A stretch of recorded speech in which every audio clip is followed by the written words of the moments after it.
The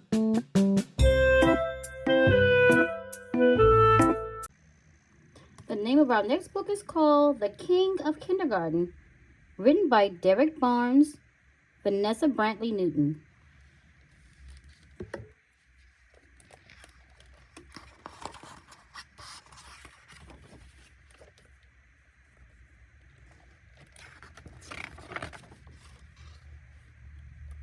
The morning sun blares through your window like a million brass trumpets. It sits and shines behind your head like a crown. Mommy says that today you are going to be the king of kindergarten. You'll use a golden brush to clean ye royal chiclets. You'll wash your own face with a cloth bearing the family crest. You'll dress yourself neatly in hand-picked garments from the far-off villages of Osh and Kosh. Bagosh, you'll be ready to reign.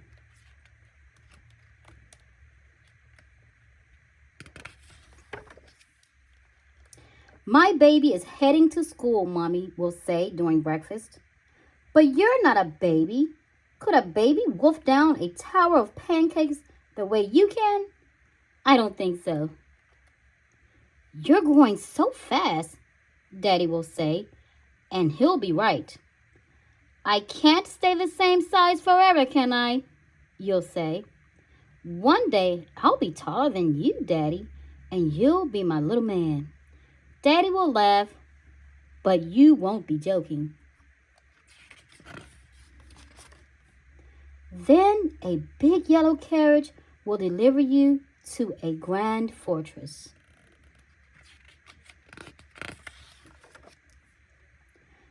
As you walk up to the towering doors, you'll remember Mommy saying, hold your head high and greet everyone with a brilliant, beaming, majestic smile. For you are the king of kindergarten.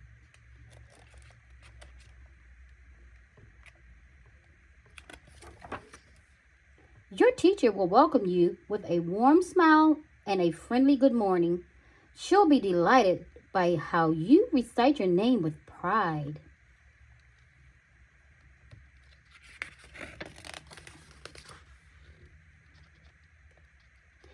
When you head to your royal seat, the kids at your round table will wave and say hi, like they've been waiting on you all summer.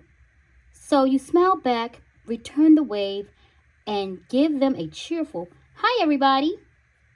The truth is, you couldn't wait to meet your kindergarten kingdom either.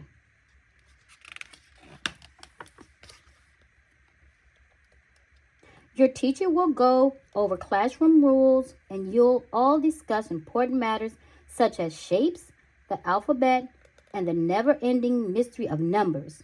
She'll even read a book about trucks, trains, and tractors. Whew! It sounds like a lot, but you're the king of kindergarten. Piece of cake.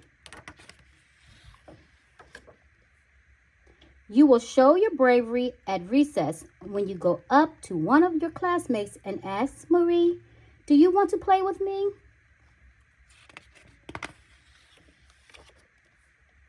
Not only will she say yes, but she'll lead the way in helping you to save the kingdom by battling a fire-breathing dragon.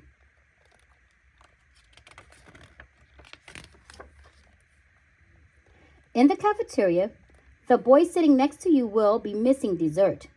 You'll have packed your favorite chocolate pudding with an extra cup just in case. So you'll say to him, want a pudding, Howie? He'll say thanks, and you won't mind at all because what could be cooler than sharing with new friends? Be awesome. We are kind to each other.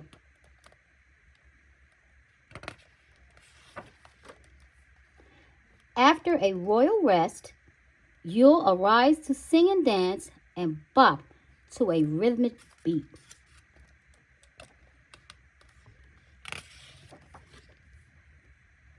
The day will be one you'll never forget. At the end of it, your teacher will wish you all a magnificent evening and bid you farewell until dawn. On your way back home, you'll think of all the things you can't wait to tell your parents. I made a bunch of new friends. My teacher is nice, and recess is the best thing ever.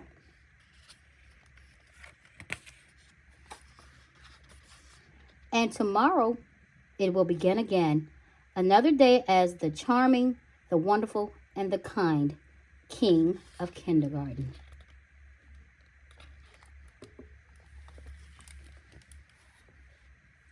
The king of kindergarten. Thank you for listening to this story. Big Boys Cry by Jonty Howley.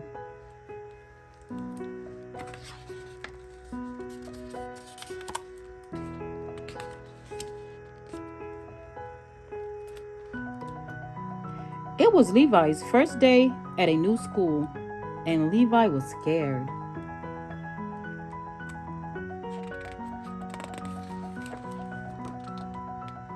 Papa didn't know what to do, so he told Levi, "Big boys don't cry." So Levi didn't.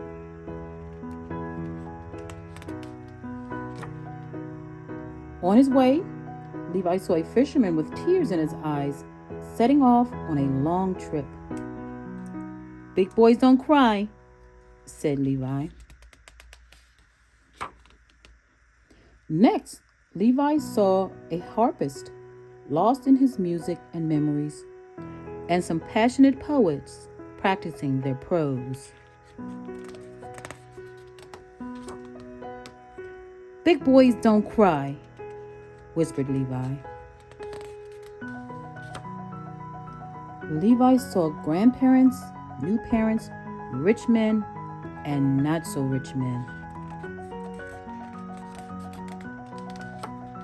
He saw proud men, army men, young men, old men, biker men, brainy men, and even baker men crying. In fact, big boys were crying everywhere.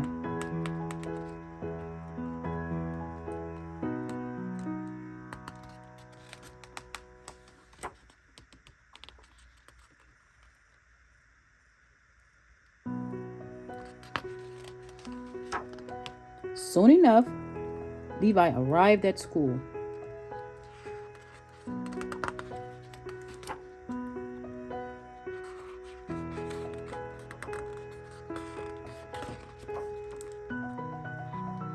In the end, Levi's first day wasn't so scary, and before he knew it, it was time to go home.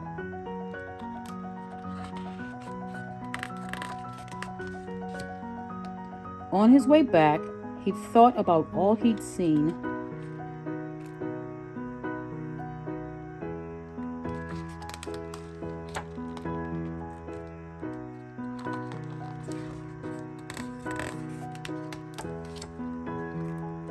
When Levi got home, Papa had tears in his eyes. "Why are you crying?" asked Levi.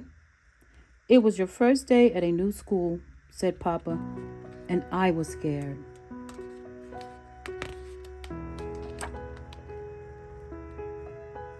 "Papa, big boys do cry," said Levi.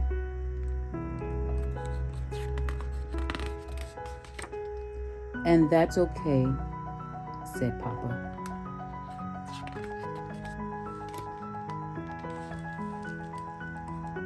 Big boys cry. This is a School, written by John Shu, illustrated by Veronica Miller Jameson.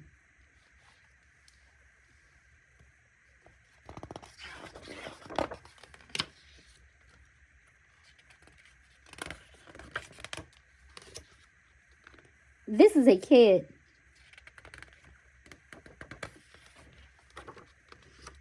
This is a kid in a class. This is a class in a hall. This is a hall in a school.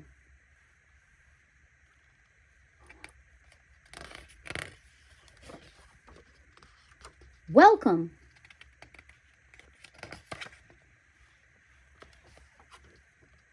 Look, listen. This is a place for discovery and a time for asking questions, big and small, silly and scary, loud and quiet. Sometimes we don't have the answers, other days we just feel stuck. We ask, we learn, we share, we help.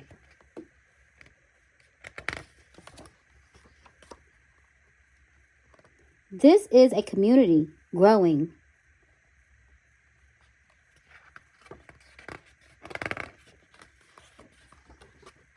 Some days we get so excited and we can't wait to try something new. We create, we cheer, we play, we learn.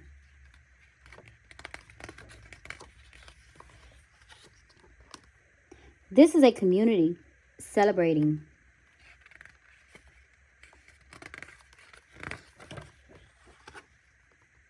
Sometimes something happens and we can't all be together. We learn, we care, we hope, we heal.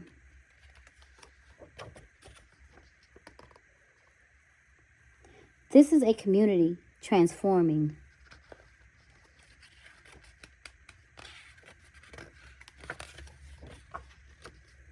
Some people see what we're good at, and that helps us to know it too. We speak, we learn, we grow, we change.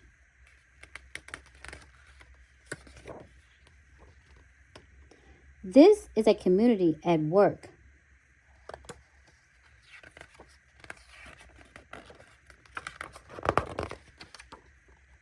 Some days we some days we do the right thing and some days we definitely don't.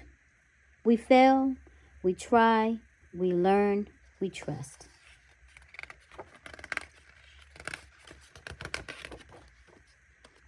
This is a community together.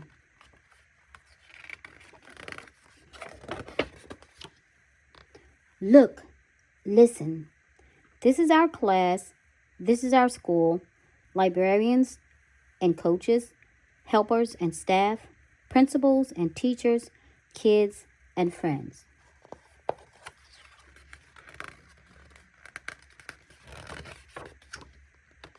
And we all are important.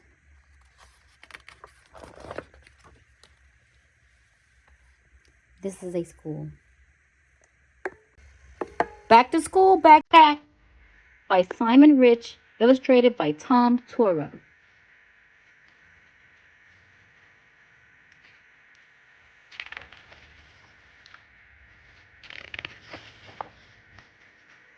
Can I tell you a secret? The first day of school always makes me nervous. Being a backpack is great during the summer. I just spend the months relaxing in the closet with my friend's hamper and winter coat.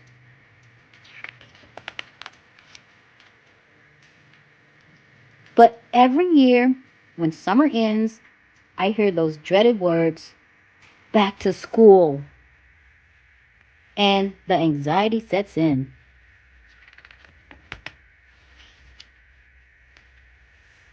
I know the first day of school can be scary for kids. Trust me when I say it's scarier for backpacks.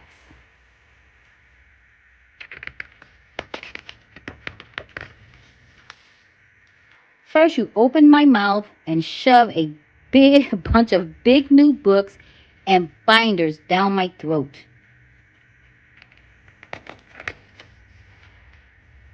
Then you spin me backwards so I can't even see where I'm going. The rest of the day is complete chaos.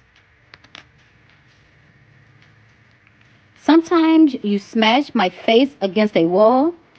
Sometimes you stuff me in a strange new locker. Sometimes you drag me up a staircase by my head so every step smacks me in the butt.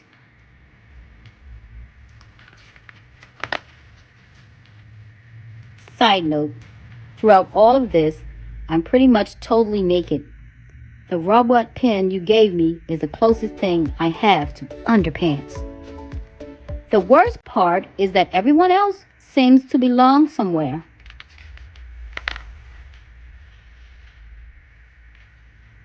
The pencils have their case, the planets have their wall, the toilets are weird, but at least they've got each other.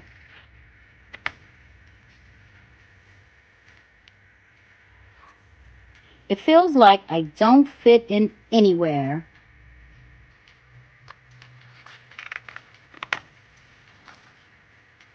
Like I'm just in everybody's way.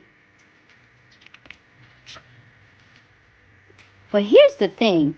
Sometimes when nothing's going right, you meet someone new who's sort of like you. And even though everything is still a little scary, you suddenly know you'll be okay. Because you don't have to carry everything alone.